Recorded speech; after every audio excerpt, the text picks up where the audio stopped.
جمعة مباركة عليك يا بوحة. وعليكي يا حبيبتي. ايه بتعملي ايه بقى؟ كل المتابعين والمشاهدين. حبيبة قلبي، دلوقتي احنا قورنا الكوسة وقلتي لي مرميش اللي انا قورته ليه بقى؟ هقول لك ليه. بصي بقى. لا، لما بيكون انت مثلا عندك قلب الكوسه ترصيه تحت.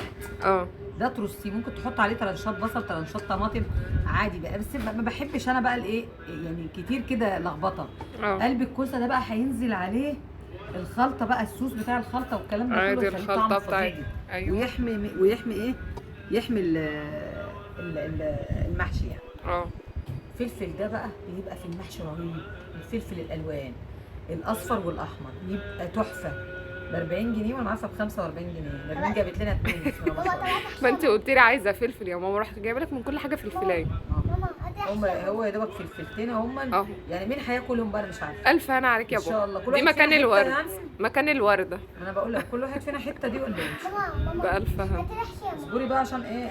لا بس يا روم استني. بصي شايفه هنحطها دي في النص عشان ايه؟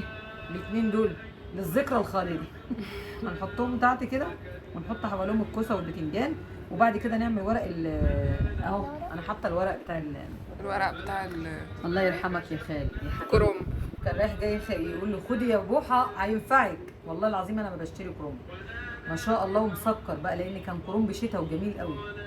جميل قوي قوي قوي. كل سنه وانتم طيبين وجمعه مباركه عليكم يا رب. والله بجد يعني انا مش عارفه اقول لكم ايه، مش عارفه اقول لكم. تعالوا اتغدوا معانا محشي. نرمين عامله خلطه جميله جدا صحيح، نسيت برضه اديها حقها على اللايف. ايوه انا مستنيه. وعلقت على الفرخه جوه. خلاص خلصت بصي كمان. بصي ازاي زي المقام كده في النص. وشوف شايفين الكوسه اللي هي جايباها لي بقى والبتنجان، حاجه كده جنان.